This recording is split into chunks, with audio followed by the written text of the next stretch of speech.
My name is Gavin Evans, and this is my review of X-Men 97.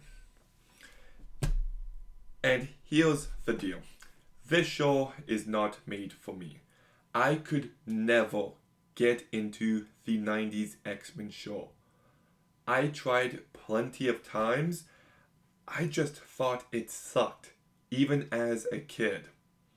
Like, the shows I grew up with, well, Batman the Animated Series and the 90s Spider Man show and Batman Beyond, Justice League Unlimited, Ben 10, The Spectacular Spider Man.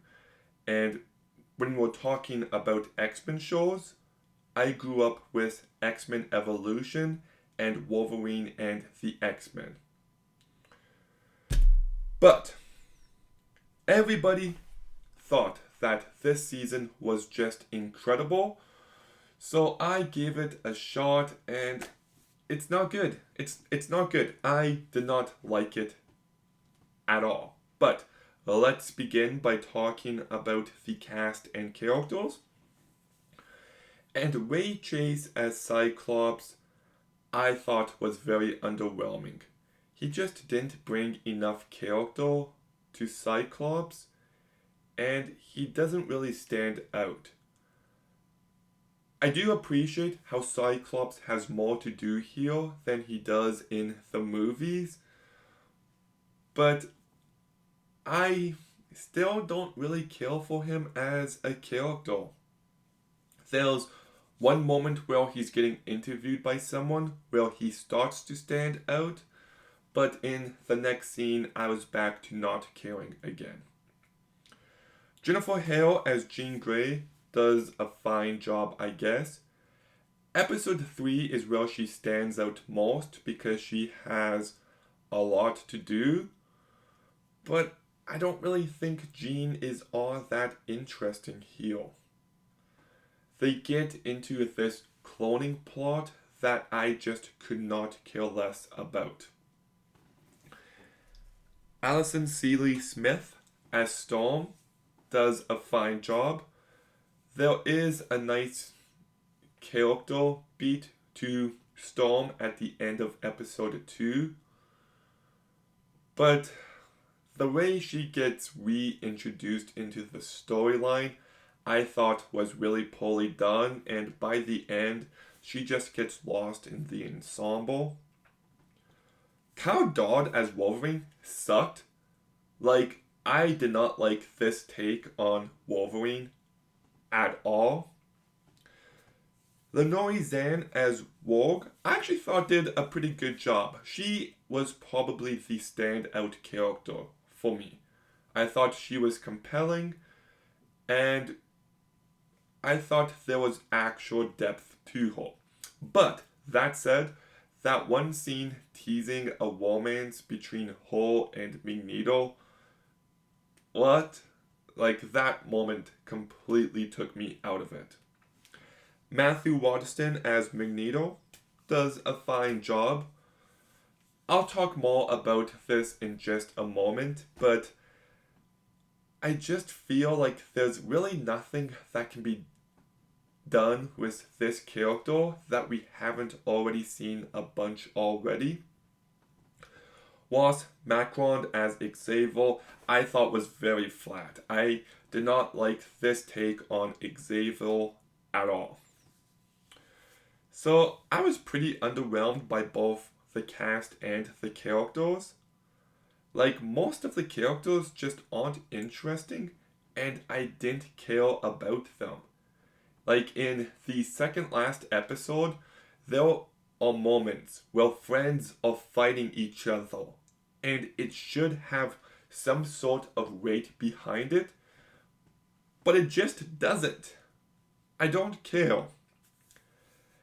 And talking about the story, I have watched X-Men Evolution, I have watched Wolverine and the X-Men, I've watched X-Men 1, 2, 3, First Class, Days of Future Past, Apocalypse, Dark Phoenix, X-Men Origins Wolverine, The Wolverine, Logan, and I guess technically Deadpool, Deadpool 2, and Deadpool and Wolverine. My point is, I have seen lots of stories with these characters, and I just don't know what new can be done.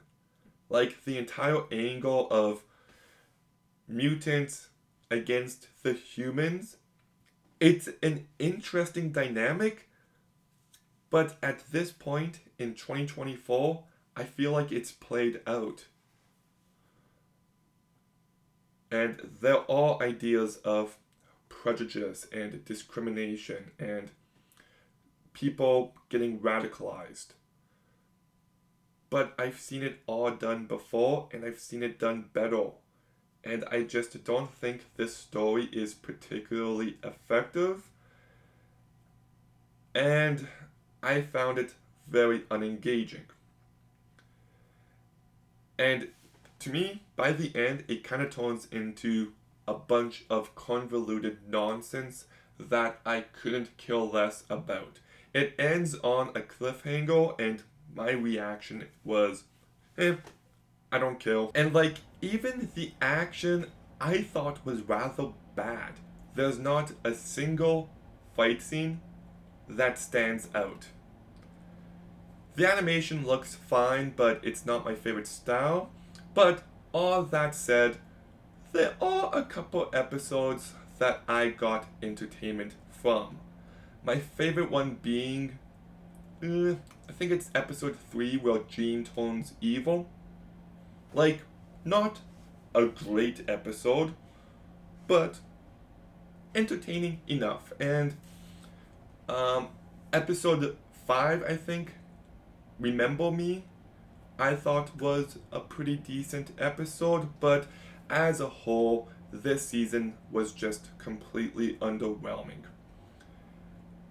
These story beats, these ideas are nothing new, and they're not done effectively. The characters aren't as interesting as they should be. I found the voice cast to be underwhelming. It's not terrible, but it's definitely not good either. So I'm giving X-Men 97 Season 1 a 4 out of 10. Okay, have you seen X-Men 97 Season 1? What did you think? Let me know in the comments down below. Make sure you like, comment, subscribe. Stay tuned for more videos soon. And Gavin out.